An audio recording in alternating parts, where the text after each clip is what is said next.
ਸਭ ਨੂੰ ਜੈ ਮਸੀਹ ਦੀ। ਜੈ ਮਸੀਹ ਦੀ। ਅਬਤ ਕਵਾਲ ਜੀ, ਆਪਾਂ ਜੀ ਹਮੇਸ਼ਾ ਦਾ ਸ਼ੁਕਰ ਕਰਦੇ ਹਾਂ ਪ੍ਰੇਜ਼ ਦ ਲਾਰਡ ਕਿ ਆਪਾਂ ਨੂੰ ਮੌਕਾ ਮਿਲਿਆ, ਇਕੱਠੇ ਕੀਤਾ ਤਾਂ ਕਿ ਅਸੀਂ ਬਾਈਬਲ ਸਟੱਡੀ ਕਰ ਸਕੀਏ। ਆਪਣੀ ਕਨਵੈਨਸ਼ਨ ਹੋ ਕੇ ਹਟੀ ਹੈ ਜੀ, ਬੜੀ ਬਰਕਤ ਮਿਲੀ ਸਭ ਨੂੰ। ਬਹੁਤ ਬਹੁਤ ਵਧੀਆ ਪਰਮੇਸ਼ਰ ਨੇ ਬਹੁਤ ਕੰਮ ਕੀਤਾ ਹੈ।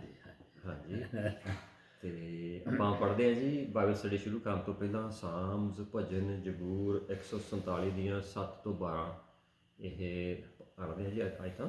ਹਾਲੇਲੂਇਆ।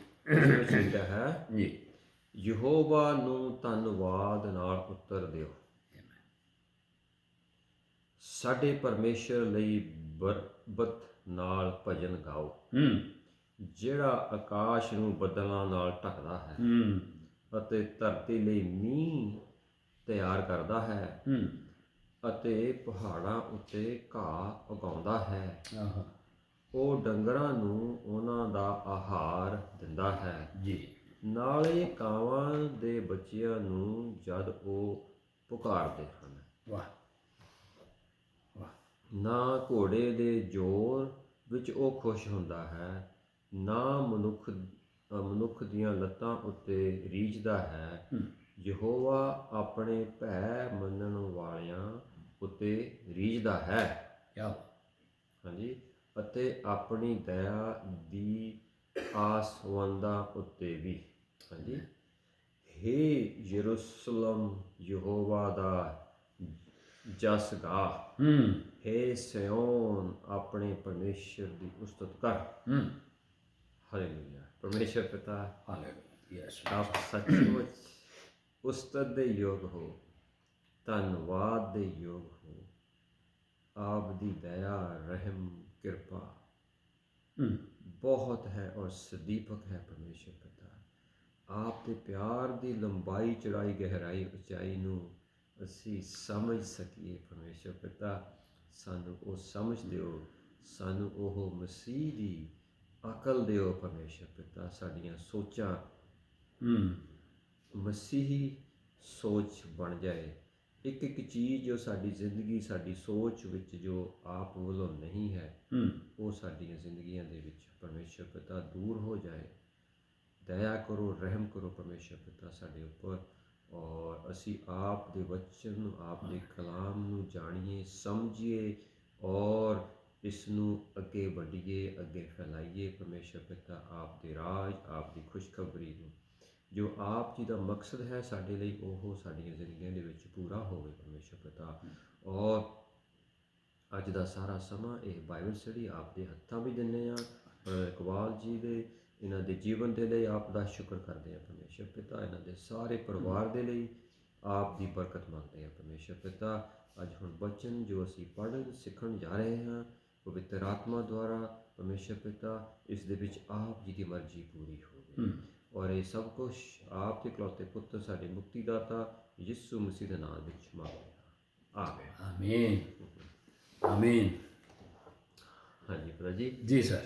ਇਹ ਆਪਾਂ ਜੀ ਬਾਈਬਲ ਸਟੱਡੀ ਕਰ ਰਹੇ ਹੈਗੇ ਹਾਂ ਅੱਜ ਕੱਲ੍ਹ ਆਪਣੇ ਮੱਸੇ ਦੇ ਉੱਪਰ, ਅਨੋਇੰਟਿੰਗ ਦੇ ਉੱਪਰ। ਹਾਂਜੀ, ਅਤੇ ਅਗਲਾ ਸਵਾਲ ਹੈ ਜੀ, ਕੀ ਇਹ ਅਨੋਇੰਟਿੰਗ, ਮੱਸਾ ਇੱਕ ਪਰਸਨ ਤੋਂ, ਇੱਕ ਜਾਣੇ ਤੋਂ ਦੂਸਰੇ ਦੇ ਉੱਪਰ ਵੀ ਟਰਾਂਸਫਰ ਬਦਲ ਜਾ ਸਕਦਾ ਹੈਗਾ, ਪਹੁੰਚ ਜਾਂਦਾ ਹੈਗਾ? ਹਾਂਜੀ, ਇੱਕ ਦਾ ਮੱਸਾ ਦੂਸਰੇ ਉੱਪਰ ਚਲਿਆ ਜਾਂਦਾ ਹੈਗਾ, ਭੇਜ ਸਕਦਾ ਹੈ ਕੋਈ ਇਸ ਤਰ੍ਹਾਂ? ਹਾਂਜੀ, ਹਾਲੇਲੂਇਆ, ਜੈ ਮਸੀਹ। ਜੈ ਮਸੀਹ। ਹਾਲੇਲੂਇਆ। ਬਹੁਤ ਵਧੀਆ ਸਵਾਲ ਆ ਰਹੇ ਨੇ। ਹਾਂਜੀ, ਔਰ ਇਹ ਬਿਲਕੁਲ ਅਸੀਂ ਇਹ ਦੇਖਣਾ ਹੈ ਕਿ ਵਚਨ ਦੇ ਮੁਤਾਬਿਕ ਇਹਦਾ ਜਵਾਬ ਕੀ ਹੈ। ਠੀਕ ਹੈ। ਸੋ ਆਪਾਂ ਕਾਫੀ ਸਾਰੇ ਸਾਡੇ ਅਸੀਂ ਬਾਈਬਲ ਵਿੱਚੋਂ ਰੈਫਰੈਂਸ ਦੇਖ ਸਕਦੇ ਹਾਂ। ਜਵਾਬ ਇਹ ਵੇ, ਹਾਂ, ਮੱਸਾ ਜਿਹੜਾ ਹੈ ਉਹ ਜਿਹੜਾ ਰੱਬ ਨੇ ਕਿਸੇ ਨੂੰ ਦਿੱਤਾ ਹੈ ਉਹ ਦੂਸਰਿਆਂ 'ਤੇ ਟਰਾਂਸਫਰ ਹੋ ਸਕਦਾ ਹੈ। ਠੀਕ ਹੈ। ਸੋ ਪੁਰਾਣੇ ਨੇਮ ਵਿੱਚੋਂ ਵੀ ਕੁਝ ਐਗਜ਼ਾਮਪਲਸ ਦੇਖ ਲਾਂਗੇ। ਠੀਕ ਹੈ। ਅਤੇ ਨਏ ਨੇਮ ਵਿੱਚੋਂ ਵੀ ਦੇਖ ਲਾਂਗੇ। ਠੀਕ ਹੈ ਜੀ। ਸੋ ਜਿਹੜਾ ਬਵਸਥਾ ਸਾਰ ਹੈ, ਅਸਤੇਸ਼ਨਾ ਹੈ, ਜਿਹਨੂੰ ਕਹਿ ਲਓ ਡਿਟੋਰਨਮੀ, ਉਹਦਾ 34 ਚੈਪਟਰ ਦੀ 9ਵੀਂ ਆਇਤ ਦੇ ਮੁਤਾਬਿਕ ਸਾਨੂੰ ਇਹ ਰੈਫਰੈਂਸ ਤੇ ਬਹੁਤ ਨੇ, ਲੇਕਿਨ ਚਲੋ ਅਸੀਂ ਕੁਝ ਦੇਖ ਲੈਂਦੇ ਹਾਂ ਜੀ ਕਿ ਮਸਾ ਇੱਥੇ ਕਿਸ ਤਰੀਕੇ ਨਾਲ ਮੂਸਾ ਦਾ ਮਸਾ ਜਿਹੜਾ ਹੈ ਉਹ ਨੂਨ ਦਾ ਪੁੱਤਰ ਸੀ ਯਸ਼ੂਆ। ਹੱਥ ਰੱਖਣੇ ਦੇ ਨਾਲ ਉਹਦੇ ਤੇ ਮਸਾ ਟ੍ਰਾਂਸਫਰ ਹੋ ਗਿਆ। ਠੀਕ ਹੈ, ਇਹਦਾ ਮਤਲਬ ਟ੍ਰਾਂਸਫਰ ਹੁੰਦਾ ਹੈ। ਇਹ ਪੜ੍ਹ ਦਿਓ। ਹਾਂਜੀ, ਆਪਾਂ ਪੜ੍ਹਦੇ ਹਾਂ ਜੀ ਵਿਵਸਥਾ ਸਾਰ 34 ਦਾ 9।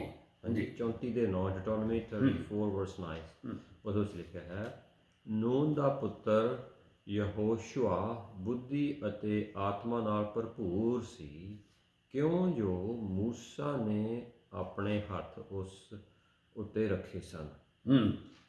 ਉਪਰੰਤ ਇਜ਼ਰਾਈਲੀ ਉਸ ਦੀ ਸੁਣਦੇ ਸਨ ਅਤੇ ਉਹ ਹੀ ਕਰਦੇ ਸਨ ਜਿਵੇਂ ਯਹੋਵਾ ਨੇ ਮੂਸਾ ਨੂੰ ਹੁਕਮ ਦਿੱਤਾ ਸੀ। ਹਾਂ, ਸੋ ਇੱਥੇ ਅਸੀਂ ਇਹ ਦੇਖ ਰਹੇ ਹਾਂ ਕਿ ਖੁਦਾ ਨੇ ਮੂਸਾ ਨੂੰ ਕਿਹਾ ਕਿ ਆਪਣੇ ਹੱਥ ਯਸ਼ੂਆ ਉੱਤੇ ਰੱਖ ਦੇ, ਤਾਂ ਕਿ ਜਿਹੜੀ ਅਨਾਇੰਟਿੰਗ ਤੇਰੇ 'ਚ ਹੈ, ਕਿ ਅਨਾਇੰਟਿੰਗ ਹੈ ਕਿ ਨੰਬਰ 1 ਉਹਦੇ ਬੁੱਧੀ ਆ ਜਾਏ, ਵਿਜ਼ਡਮ ਦਾ ਮਸਾ, ਤਾਂ ਕਿ ਉਸ ਵਿਜ਼ਡਮ ਜਾਂ ਉਸ ਬੁੱਧੀ ਦੇ ਮਸੇ ਦੇ ਵਸੀਲੇ ਨਾਲ ਜਿਨ ਬਨੀ ਇਸਰਾਈਲ ਕੌਮ ਤੇਰੀ ਮੰਨਦੀ ਹੈ, ਇੱਦਾਂ ਹੀ ਉਹ ਇਹਦੀ ਵੀ ਮੰਨਣੀ ਸ਼ੁਰੂ ਕਰ ਦੇ। ਕਿਉਂਕਿ ਦੇਖੋ ਨਾ, ਮੂਸਾ ਹੁਣ ਉਹਦੀ ਮਿਨਿਸਟਰੀ ਖਤਮ ਹੋ ਰਹੀ ਹੈ।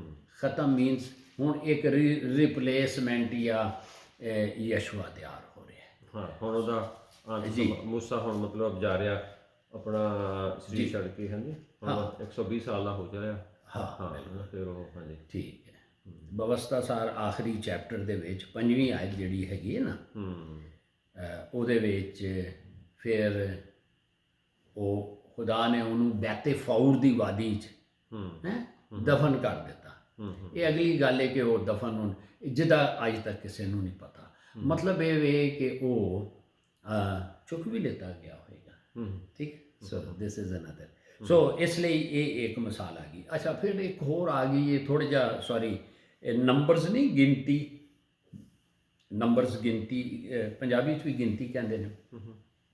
11 ਦੀ 28 ਵਿੱਚ ਇਸ ਤਰ੍ਹਾਂ ਹੁੰਦਾ ਹੈ, ਨੰਬਰਸ ਚੈਪਟਰ 11 ਵਰਸ 28 ਦੇ ਵਿੱਚ ਖੁਦਾ ਨੇ ਕਿਹਾ ਕਿ ਇਹ ਜਿਹੜੇ ਬਜ਼ੁਰਗ ਨੇ ਨਾ ਤੇਰੀ ਕੌਮ ਵਿੱਚ, 70 ਐਲਡਰਸ ਜਿਹੜੇ ਨੇ, ਉਹਨਾਂ ਨੂੰ ਮੈਂ ਇੰਜ ਕਰਨ ਲੱਗਾ ਕਿ ਭਾਈ ਤੇਰੇ ਕੋਲ ਤੇ ਕੰਮ ਬਹੁਤ ਹੀ, ਤੂੰ ਥੱਕ ਜਾਣਾ ਹੈ ਜਾਂ ਜੋ ਵੀ ਹੈ, ਤੇਰੀ ਹੈਲਪ ਦੇ ਲਈ 70 ਬਜ਼ੁਰਗ ਐਲਡਰਸ ਜਿਹੜੇ ਨੇ ਨਾ, ਉਹਨਾਂ ਨੂੰ ਵੱਖਰਾ ਕਰ ਲੈ, ਅਤੇ ਮੈਂ ਤੇਰੀ ਅਨਾਇੰਟਿੰਗ ਦੇ ਵਿੱਚੋਂ ਜਿਹੜੀ ਮੈਂ ਤੈਨੂੰ ਦਿੱਤੀ ਹੈ, ਮੈਂ ਉਹ ਥੋੜ੍ਹੀ, ਮਤਲਬ ਮੂਸਾ ਤੇ ਡੋਮੀਨੀਅਨ ਦਾ ਮਸਾ ਸੀ, ਲੇਕਿਨ ਉਸੇ ਅਨਾਇੰਟਿੰਗ ਵਿੱਚੋਂ ਇੱਕ ਪੋਰਸ਼ਨ ਮੈਂ ਇਹਨਾਂ ਉੱਤੇ ਵੀ ਦੇ ਦੇਣਾ। ਇਸ ਲਈ ਗੱਲ ਇਹ ਹੈ ਕਿ ਜਿਹੜਾ ਮੂਸਾ ਥੋੜ੍ਹਾ ਜਿਹਾ ਓਲਡ ਟੈਸਟਮੈਂਟ 'ਚ ਜਾ ਰਹੇ, ਅੱਗੇ ਵੀ ਜਾਣੇ, ਅਤੇ ਉਹ ਤੇ ਪੜ੍ਹ ਦਿਓ। ਸੋ ਇਹਦਾ ਮਤਲਬ ਇਹ ਹੋ ਗਿਆ ਸਵਾਲ ਕਿ ਵਾਕਈ ਮਸਾ ਟ੍ਰਾਂਸਫਰ ਹੁੰਦਾ ਹੈ। ਠੀਕ ਹੈ ਨਾ? ਹਾਂਜੀ, ਅੱਗੇ ਆਪਾਂ ਪੜ੍ਹਦੇ ਗਿਣਤੀ 11 ਦੀ 28 ਵਿੱਚ ਇਸ ਤਰ੍ਹਾਂ ਲਿਖਿਆ ਹੈ, ਤਾਂ ਨੂਨ ਦੇ ਪੁੱਤਰ ਹੋਸ਼ੂਆ ਨੇ, ਜਿਹੜਾ ਮੂਸਾ ਦਾ ਸੇਵਕ ਅਤੇ ਉਹਦੇ ਚੋਣਵਿਆਂ ਵਿੱਚੋਂ ਸੀ, ਉੱਤਰ ਦਿੱਤਾ ਕਿ ਹੇ ਮੂਸਾ ਮੇਰੇ ਸਵਾਮੀ ਜੀ, ਉਹਨਾਂ ਨੂੰ ਵਰਜ ਦਿਓ। ਠੀਕ ਹੈ, ਹਾਂਜੀ, ਹੋ ਗਿਆ। ਸੋ ਇੱਕ ਚੀਜ਼ ਹੋਰ ਕਿ ਇੱਕ ਗੱਲ ਯਾਦ ਰੱਖਣੀ ਹੈ, ਇਹ ਮਸਾ ਜਿਹਦੇ ਤੇ ਰੱਬ ਨੇ ਦਿੱਤਾ ਹੈ, ਉਹ ਜੇ ਉਹ ਮਰ ਵੀ ਜਾਏ, ਇਹ ਮਸਾ ਜਿਹੜਾ ਹੈ ਨਾ ਉਹ ਕੰਮ ਕਰਦਾ ਹੈ। ਇਹ ਮਸਾ ਨਹੀਂ ਮਰਦਾ। ਸੈਕੰਡ ਕਿੰਗਸ ਵਿੱਚ ਆ ਜਾਓ 13 ਦੀ 21 ਦੇ ਵਿੱਚ ਇਸ ਤਰ੍ਹਾਂ ਹੁੰਦਾ ਹੈ ਕਿ ਬਨੀ ਇਸਰਾਈਲ ਕੌਮ ਦੀ ਗੱਲ ਹੋ ਰਹੀ ਹੈ। ਉਹ ਇਸਰਾਈਲੀਆਂ ਕੋਈ ਮੁਰਦਾ ਨੂੰ ਖੜਨ ਦੇ ਸਨ ਵੀ ਇਹਨੂੰ ਦਫਨਾ ਦੇਈਏ, ਅਤੇ ਸਾਹਮਣੇ ਉਹਨਾਂ ਵੇਖੇ ਕੋਈ ਚੋਰ ਆਂਡੇ ਨੇ, ਅਤੇ ਉਹਨਾਂ ਨੇ ਕੀ ਕੀਤਾ, ਯਾਰ ਇਹ ਤੇ ਚੋਰ ਆਂਡੇ ਨੇ, ਨਾਲੇ ਮਾਰਨਗੇ। ਅਤੇ ਉਹਨਾਂ ਨੇ ਨਾ ਉਹ ਲੋਥ ਨੂੰ ਲੈ ਕੇ, ਉਸ ਲਾਸ਼ ਨੂੰ ਲੈ ਕੇ, ਨਾਲ ਹੀ ਉੱਥੇ ਲੀਸ਼ਾ ਦੀ ਇੱਕ ਕਬਰ ਸੀ, ਮਤਲਬ ਕਬਰ ਮੀਨਸ ਕਿ ਉਹ ਇੰਝ ਹੁੰਦਾ ਸੀ ਨਾ ਕਿ ਪਹਾੜ ਦੇ ਵਿੱਚ ਹੀ ਉਹ ਖੋਜ ਹੀ ਕੱਢ ਦਿੰਦੇ ਸਨ, ਉਹਦੇ ਵਿੱਚ ਉਹਨਾਂ ਸੁੱਟ ਦਿੱਤੀ ਅਤੇ ਨੱਸ ਗਏ। ਅਤੇ ਉਹ ਲੀਸ਼ਾ ਦੀ ਹੱਡੀਆਂ ਦੇ ਨਾਲ ਲੀਸ਼ਾ ਤੇ ਮਰ ਖੱਪ ਗਿਆ ਸੀ, ਉਹ ਤੇ ਹੱਡੀਆਂ ਹੀ ਸਨ। ਹੱਡੀਆਂ ਦੇ ਨਾਲ ਜੂ ਹੀ ਉਹ ਮੁਰਦਾ ਉਹ ਟੱਚ ਹੋਇਆ, ਉਹ ਜ਼ਿੰਦਾ ਹੋ ਗਿਆ। ਇਹਦਾ ਮਤਲਬ ਇਹ ਵੇ, ਗੱਲ ਇਹੀ ਹੋ ਰਹੀ ਹੈ ਕਿ ਉਹ ਹੀ ਅਨੋਇੰਟਿੰਗ ਇਹ ਟ੍ਰਾਂਸਫਰ ਹੁੰਦਿਆਂ ਨਜ਼ਰ ਆ ਰਹੀ ਹੈ। ਵਚਨ ਵਿੱਚੋਂ ਦੇਖ ਰਹੇ ਹਾਂ, ਫਿਰ ਨਏ ਨੇਮ ਵਿੱਚ ਵੀ ਜ਼ਰੂਰ ਜਾਵਾਂਗੇ।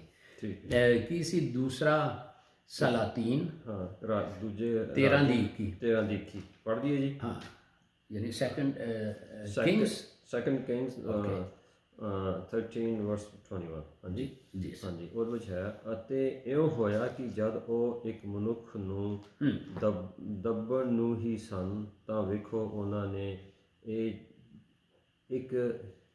ਇੱਕ ਜੱਥਾ ਡਿੱਠਾ, ਜੱਥਾ ਚੋਰਾਂ ਦਾ, ਇੱਕ ਗਰੁੱਪ ਜਿਹੜਾ ਗਰੁੱਪ ਆ ਰਿਹਾ। ਹਾਂਜੀ, ਸੋ ਉਹਨਾਂ ਨੇ ਉਸ ਮਨੁੱਖ ਨੂੰ ਅਲੀਸ਼ਾ ਦੀ ਕਬਰ ਵਿੱਚ ਸੁੱਟ ਦਿੱਤਾ, ਅਤੇ ਜਦ ਉਹ ਮਨੁੱਖ ਅਲੀਸ਼ਾ ਦੀਆਂ ਹੱਡੀਆਂ ਨੂੰ ਜਾ ਕੇ ਛੋਇਆ ਤਾਂ ਉਹ ਟਹਿਕ ਗਿਆ ਅਤੇ ਆਪਣੇ ਪੈਰਾਂ ਉੱਤੇ ਖਲੋ ਗਿਆ। ਦੇਖੋ, ਇਹਦਾ ਮਤਲਬ ਹੈ ਅਨੋਇੰਟਿੰਗ ਕਦੀ ਖਤਮ ਨਹੀਂ ਹੁੰਦੀ।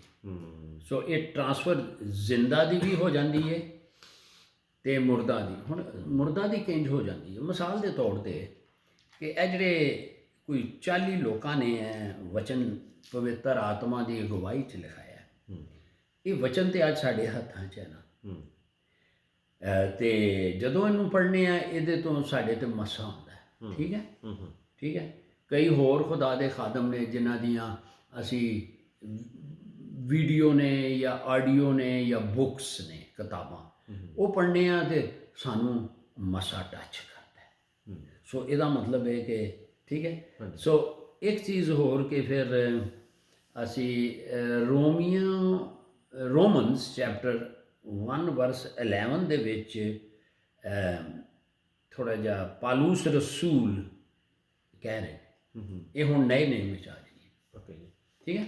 ਰੋਮੀਓ 1:11। ਹਾਂਜੀ, 1:11। ਹਾਂਜੀ, ਹਾਂ, ਰੋਮੀਓ 1:11, ਰੋਮਨਸ ਚੈਪਟਰ 1 ਵਰਸ 11 ਹੈ ਨਾ। ਹਾਂਜੀ, ਉਹ ਕੁਝ ਕਹਿ ਰਿਹਾ ਹੈ। ਹਾਂਜੀ ਜੀ, ਹਾਂਜੀ, ਪੜ੍ਹ ਲੈਂਦੇ ਜੀ। ਰੋਮੀਓ 1:11 ਵਿੱਚ ਇਸ ਤਰ੍ਹਾਂ ਲਿਖਿਆ ਹੈ, ਹਾਂਜੀ, ਕਿਉਂ ਜੋ ਮੈਂ ਤੁਹਾਡੇ ਦਰਸ਼ਨ ਨੂੰ ਬਹੁਤ ਤਰਸਦਾ ਹਾਂ ਕਿ ਜਾਣੋ ਕੋਈ ਆਤਮਿਕ ਦਾਨ ਤੁਹਾਨੂੰ ਦੁਆਵਾਂ ਜੋ ਤੁਸੀਂ ਤਗੜੇ ਹੋ ਜਾਓ। ਹਾਂ। ਸੋ ਕਹਿ ਰਹੇ ਹੈ ਕਿ ਗੱਲ ਇਹ ਹੈ ਕਿ ਮੇਰਾ ਜੀ ਚਾਹੁੰਦਾ ਹੈ ਕਿ ਮੈਂ ਤੁਹਾਨੂੰ ਕੁਝ ਇੰਪਾਰਟੇਸ਼ਨ ਕਰਾਂ, ਲਫ਼ਜ਼ ਹੈ ਨਾ। ਹਾਂ, ਯਾਨੀ ਕਿ ਮੇਰਾ ਚਾਹੁੰਦਾ ਹੈ ਕਿ ਮੈਂ ਹੱਥ ਰੱਖ ਕੇ ਤੁਹਾਡੇ ਕੋਈ ਟ੍ਰਾਂਸਫਰ ਕਰਾਂ। ਇੰਪਾਰਟ ਲਫ਼ਜ਼ ਪੰਜਾਬੀ ਜਿਹਨੂੰ ਕਹਿ ਲੋਗੇ ਟ੍ਰਾਂਸਫਰ ਹੋ ਗਿਆ। ਹਾਂਜੀ, ਹਾਂ, ਮੁੰਤਕਿਲ। ਹਾਂਜੀ। ਫਿਰ ਅਗਰ ਅਸੀਂ ਪਹਿਲਾ ਤੀਮੋਥੀਅਸ 4:14 'ਚ ਪਾਲੂਸ ਰਸੂਲ ਚੇਤੇ ਕਰਾਉਂਦੇ, ਸੌਰੀ ਕਿਹੜਾ ਮੈਂ ਫਿਰ ਨਿਕਲ ਗਿਆ, ਪਹਿਲਾ ਟਿਮੋਥੀ 4:14 ਦੇ ਵਿੱਚ ਆ ਗਿਆ। ਪਾਲੂਸ ਰਸੂਲ ਕਹਿੰਦਾ ਤਿਮੋਥੀ ਨੂੰ ਕਿ ਗੱਲ ਸੁਣੋ, ਜਦੋਂ ਬਜ਼ੁਰਗਾਂ ਨੇ ਤੇਰੇ ਉੱਤੇ ਹੱਥ ਰੱਖਿਆ ਸੀ, ਕਾਹਦੇ ਲਈ ਰੱਖਿਆ ਸੀ? ਕਿਸੇ ਖਾਸ ਖਿਦਮਤ ਦੇ ਲਈ ਹੈ। ਯਾਨੀ ਕਿ ਉਹਨਾਂ ਕੋਲ ਵੀ ਖਿਦਮਤ ਸੀ, ਉਹਨਾਂ ਨੇ ਤੇਰੇ ਤੇ ਹੱਥ ਰੱਖਿਆ ਤੇ ਉਹ ਤੇਰੇ ਤੇ ਉਹ ਮਸਾ ਇੰਪਾਰਟ ਹੋਇਆ। ਯਾਦ ਰੱਖੀ ਉਹਨੂੰ। ਸੋ ਇਹ ਵੀ ਪੜ੍ਹ ਦਿਓ।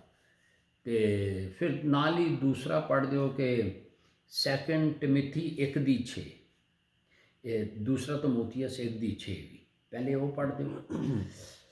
ਪਹਿਲਾ ਤੀਮੋਥੀਅਸ ਵਾਲਾ ਕਿ ਕਿਸ ਤਰੀਕੇ ਨਾਲ ਇੰਪਾਰਟੇਸ਼ਨ ਹੱਥ ਰੱਖਣ ਨਾਲ ਵੀ ਹੁੰਦੀ ਹੈ। ਹਾਂਜੀ, ਆਪਾਂ ਪੜ੍ਹਦੇ ਜੀ। ਪਹਿਲਾ ਤਿਮੋਥੀ 4:14 ਜੀ, ਉਸ ਵਿੱਚ ਲਿਖਿਆ ਹੈ, ਤੂੰ ਉਸ ਦਾਤ ਦੀ ਬੇਪਰਵਾਹੀ ਨਾ ਕਰ ਜੋ ਤੇਰੇ ਵਿੱਚ ਹੈ, ਜਿਹੜੀ ਅਗਮ ਵਾਕ ਦੇ ਰਾਹੀਂ ਪਹਿਰਾ ਦੇ ਹੱਥ ਰੱਖਣ। ਬਜ਼ੁਰਗਾਂ ਦੀ ਹਾਂਜੀ, ਅਗਮ ਵਾਕ ਦੇ ਰਾਹੀਂ ਪਹਿਰਾ ਦੇ ਹੱਥ ਰੱਖਣ ਨਾਲ ਤੈਨੂੰ ਦਿੱਤੀ ਗਈ ਸੀ। ਅੱਛਾ, ਯਾਨੀ ਬਜ਼ੁਰਗਾਂ ਦੇ, ਐਲਡਰਸ ਦੇ ਹੱਥ ਰੱਖਣ ਦੇ ਨਾਲ। ਹਾਂਜੀ, ਅੰਗਰੇਜ਼ੀ ਤੇ ਪੜ੍ਹ ਦਿਓ ਪਲੀਜ਼ ਸਰ ਜੀ, ਇਹ ਥੋੜ੍ਹਾ ਜਿਹਾ ਕਲੀਅਰ ਹੋ ਜਾਏਗਾ ਜੀ। ਉਰਦੂ ਤੇ ਲਫ਼ਜ਼ ਬਜ਼ੁਰਗਾਂ ਦੇ ਹੈ ਨਾ। ਬਜ਼ੁਰਗ ਮੀਨਸ ਜਿਹੜੇ ਜ਼ਰੂਰੀ ਨਹੀਂ ਕਿ ਕੋਈ ਨਵੇਂ ਸਾਲ ਦੇ ਹੀ ਬਜ਼ੁਰਗ ਮੀਨਸ ਕਿ ਅਨਾਇੰਟਡ ਲੋਕਾਂ ਦੇ ਜਾਂ ਅਭਿਸ਼ੇਕ ਕੀਤੇ ਹੋਏ ਲੋਕਾਂ ਦੇ, ਹਾਂਜੀ ਇਹ ਜ਼ਰਾ ਪੜ੍ਹ ਦੇਣਾ। ਹਾਂਜੀ ਕਿਹੜੀ ਵਰਜਨ ਵਿੱਚ ਪੜ੍ਹਦੇ? ਇਹ ਕਿੰਗ ਜੇਮਸ ਹੈ ਜੀ। ਅੱਛਾ ਹਾਂਜੀ ਇਹ ਹੈਗਾ ਜੀ ਪਹਿਲਾ ਟਿਮੋਥੀ 4:14। ਹਾਂਜੀ ਜੀ। ਉਸ ਵਿੱਚ ਲਿਖਿਆ, neglect not the gift that is in thee, which was given thee by prophecy, with the laying on the hands of the presbytery ਯਾਨੀ ਬਜ਼ੁਰਗ। ਬਜ਼ੁਰਗ। ਹਾਂਜੀ ਠੀਕ ਹੈ। ਹਾਂਜੀ ਹਾਂਜੀ ਸੋ ਇਹਦਾ ਮਤਲਬ ਇਹ ਵੇ ਕਿ ਨਏ ਨੇਮ ਦੇ ਵਿੱਚ ਵੀ ਅਸੀਂ ਦੇਖ ਰਹੇ ਹਾਂ ਕਿ ਮਸਾ ਟ੍ਰਾਂਸਫਰ ਹੋ ਰਿਹਾ। ਕਿਸ ਤਰ੍ਹਾਂ ਹੋ ਰਿਹਾ? ਡਿਫਰੈਂਟ। ਫਿਰ ਇਹਦੇ ਸੈਕੰਡ ਟਿਮੋਥੀ ਦੀ ਕੋਈ ਵਰਸ ਹੈ, ਹਾਂ 1:6। 1:6। 1:6 ਸੌਰੀ। ਹਾਂਜੀ ਨਹੀਂ, ਮੈਂ ਪੜ੍ਹ ਲੈਣਾ ਤੁਹਾਡੀ ਰਾਈਟ। ਹਾਲੇਲੂਇਆ ਹਾਲੇਲੂਇਆ ਜੀ ਸੈਕੰਡ ਟਿਮੋਥੀ। ਹਾਂਜੀ ਜੀ ਜੀ ਜੀ 1:6। ਜੀ। ਹਾਂਜੀ ਦੂਜਾ ਤਿਮੋਥੀਅਸ 1:6 ਵਿੱਚ ਇਸ ਤਰ੍ਹਾਂ ਲਿਖਿਆ ਹੈ ਜੀ, ਹਾਲੇਲੂਇਆ। ਇਹ ਕਾਰਨ ਮੈਂ ਤੈਨੂੰ ਚਿਤਾਰਦਾ ਹਾਂ ਕਿ ਤੂੰ ਪਰਮੇਸ਼ਰ ਦੀ ਉਸ ਦਾਤ ਨੂੰ ਜੋ ਤੇਰੇ ਉੱਤੇ ਮੇਰਾ ਹੱਥ ਰੱਖਣ ਦੁਆਰਾ ਤੈਨੂੰ ਮਿਲੀ ਚਮਕਾ ਦੇ। ਉਹਨੂੰ ਚਮਕਾ। ਯਾਨੀ ਮੈਂ ਕੋਈ ਤੇਰੇ ਉੱਤੇ ਹੱਥ ਰੱਖੇ, ਤੇਰੇ ਇੰਪਾਰਟੇਸ਼ਨ ਹੋਈ ਜਾਂ ਮੁੰਤਕਿਲ ਹੋਇਆ ਜਾਂ ਤੇਰੇ ਅੰਦਰ ਉਹ ਚੀਜ਼ ਆ ਗਈ। ਠੀਕ ਹੈ ਜੀ। ਇਹ ਉਹਦਾ ਮਤਲਬ। ਅੱਛਾ ਹੁਣ ਸਰ ਗੱਲ ਇਹ ਹੈ ਕਿ ਇੱਕ ਹੋਰ ਹਵਾਲਾ ਪੜ੍ਹ ਦੋ, ਬੜੇ ਹਵਾਲੇ ਨੇ ਵੈਸੇ। ਅਬਰਾਨੀਓ ਹਿਬਰੂ ਚੈਪਟਰ 6 ਵਰਸ 2 ਦੇ ਵਿੱਚ ਜ਼ਰਾ ਪਲੀਜ਼ ਦੇਖ ਲਓ। ਹਾਂਜੀ ਹਿਬਰੂ ਚੈਪਟਰ 6:2। ਹਾਂਜੀ ਜੀ 6:2 ਦੇ ਵਿੱਚ ਇਸ ਤਰ੍ਹਾਂ ਲਿਖਿਆ ਹੈ ਜੀ, ਇਬਰਾਨੀਆਂ 6:2। ਜੀ ਉਸ ਵਿੱਚ ਲਿਖਿਆ, ਇਸ਼ਨਾਨਾ ਦੀ ਸਿੱਖਿਆ ਦੀ ਹੱਥ ਰੱਖਣ ਦੀ, ਮੁਰਦਿਆਂ ਦੇ ਜੀ ਉੱਠਣ ਦੀ ਅਤੇ ਸਦੀਪਕ ਨਿਆਉ ਦੀ। ਮਤਲਬ ਇਹ ਹੈ ਕਿ ਇਹਦੇ ਵਿੱਚ ਪਾਲੂਸ ਰਸੂਲ ਕਹਿ ਰਿਹਾ ਹੈ ਕਿ ਭਈ ਇਹ ਚੀਜ਼ਾਂ ਜਿਹੜੀਆਂ ਨੇ, ਹੱਥ ਰੱਖਣਾ, ਬਪਤਿਸਮੇ ਲੈਣੇ, ਇਹਦਾ ਮਤਲਬ ਇਹ ਨਹੀਂ ਕਿ ਉਹ ਮਨਾ ਕਰ ਰਿਹਾ। ਕਈ ਲੋਕ ਇੱਥੇ ਤੱਕ ਹੀ ਸਟਕ ਹੋਏ ਦੇ ਸਨ। ਉਹਨੇ ਕਿਹਾ ਹੁਣ ਗਾਂ ਵੀ ਵਧਣਾ ਹੈ।